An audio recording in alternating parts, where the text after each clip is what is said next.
Bismillahirrahmanirrahim. Assalamualaikum warahmatullahi wabarakatuh.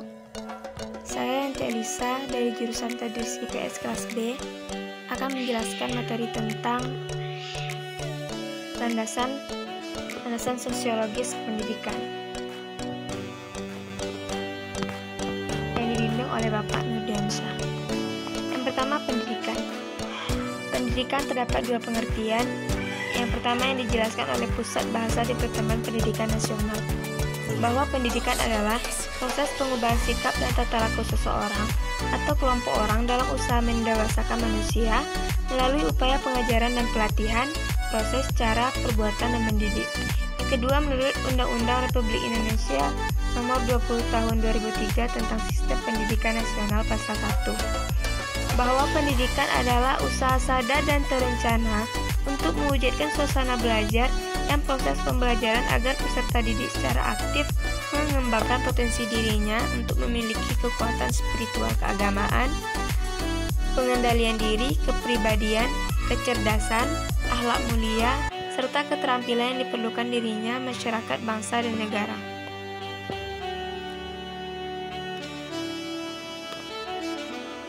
Landasan pendidikan adalah norma dasar atau seperangkat asumsi yang dijadikan titik tolak dalam rangka pendidikan. Landasan terdiri dari dua macam, yaitu landasan yang bersifat material adalah suatu landasan yang bersifat fisik atau nyata. Dan selanjutnya landasan yang bersifat konseptual adalah suatu gagasan, kepercayaan, prinsip, pendapat yang sudah dianggap benar, norma yang dijadikan titik tolak dalam rangka berpikir atau dalam rangka bertindak.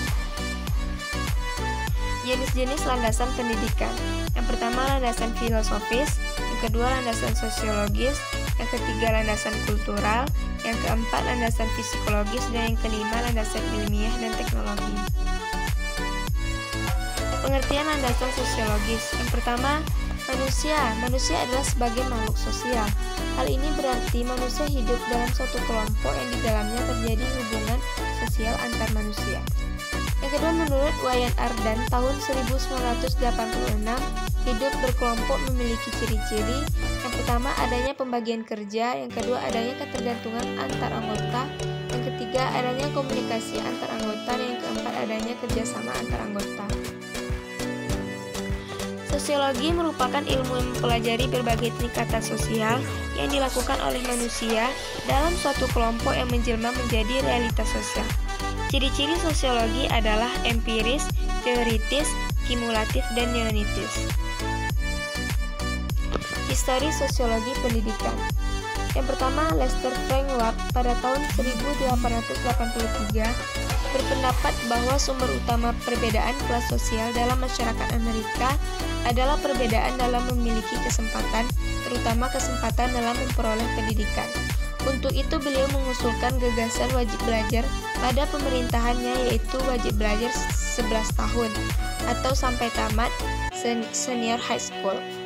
Yang kedua, berdasarkan pada bulan pikiran L.F. Ward pada awal abad 20 lahir cabang baru dari sosiologi bernama Educational Sociology. Yang ketiga, 14 universitas di Amerika menyelenggarakan perkuliahan Educational Sociology pada tahun 1914. Yang keempat, pada tahun 1928, Robert Angel mengkritik Educational Sociology of Education. Dan yang kelima, pada tahun 1963, nama Educational Sociology dirubah menjadi Sociology of Education dan menjadi Journal of the Sociology of Education.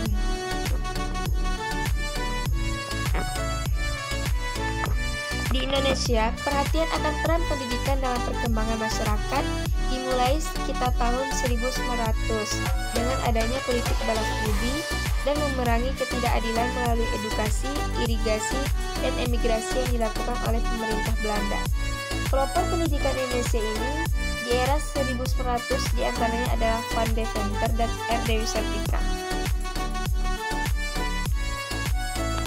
Berdasarkan pada uraian di atas, maka diambil kesimpulan bahwasannya landasan sosiologi pendidikan dapat diartikan sebagai norma dasar atau seperangkat asumsi yang dijadikan titik tolak dalam rangka pendidikan yang mendasar pada tindakan sosial yang dilakukan oleh manusia dalam suatu kelompok yang menjelma menjadi realitas sosial. Landasan sosiologi mengandung norma dasar pendidikan yang bersumber dari norma kehidupan masyarakat suatu bangsa. Ada 3 macam norma kehidupan bermasyarakat, yaitu yang pertama paham individualisme, yang kedua paham kolektivitasme, dan yang ketiga paham integralistik. Landasan sosiologi pendidikan di Indonesia menganut paham integralistik. Pendidikan dapat berlangsung dalam 3 pusat pendidikan, yaitu rumah atau keluarga, sekolah atau lembaga pendidikan formal, serta masyarakat atau lembaga pendidikan non-formal. Adapun hal-hal yang mempengaruhi perkembangan manusia yaitu yang pertama, aspek biologis, aspek psikologis, lingkungan alam fisik, lingkungan sosial, faktor kebudayaan, serta faktor kebudayaan khusus.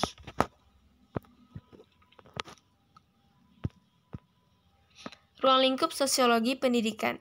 Menurut Brocover ada 4 pokok bahasa dalam sosiologi pendidikan, yaitu yang pertama, hubungan sistem pendidikan dengan aspek masyarakat lain. Yang kedua, hubungan kemanusiaan di sekolah. Yang ketiga, pengaruh sekolah pada perilaku anggota. Dan yang keempat, sekolah dalam komunitas yang mempelajari pola interaksi antara sekolah dengan kelompok sosial lain dan dalam komunitasnya. Fungsi pokok sosiologi pendidikan. Ada 3 fungsi pokok sosiologi pendidikan, yaitu yang pertama fungsi eksplanasi, yang kedua fungsi prediksi, dan yang ketiga fungsi utilisasi. Masyarakat Indonesia sebagai landasan sosiologi sistem pendidikan nasional. Ciri-ciri utama masyarakat sebagai kesatuan hidup. Yang pertama, ada interaksi antar warga. Yang kedua, pola tingkah laku warga diatur oleh adat istiadat, norma-norma, hukum, dan aturan khas lainnya. Yang ketiga, ada rasa identitas yang kuat yang mengikat para warganya.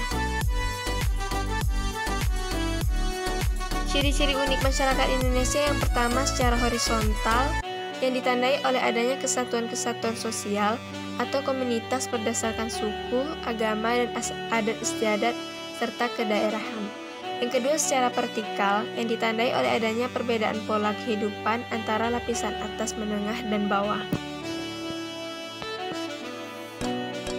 Sifat-sifat dasar masyarakat Indonesia pada masa penjajahan. Yang pertama, terjadi segmentasi ke dalam bentuk kelompok sosial jajahan yang seringkali memiliki sub-kebudayaan sendiri. Yang kedua, memiliki struktur sosial yang terbagi-bagi.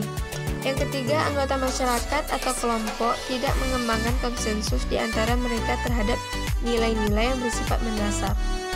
Yang keempat, di antara kelompok relatif sering mengalami konflik. Yang kelima, terdapat saling ketergantungan di bidang ekonomi. Yang keenam, integrasi sosial relatif sukar tumbuh. Dan yang terakhir, adanya dominasi politik oleh suatu kelompok terhadap kelompok yang lain.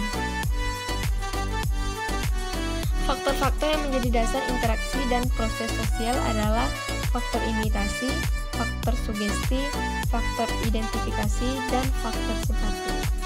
Demikian penjelasan dari saya tentang landasan sosiologis pendidikan.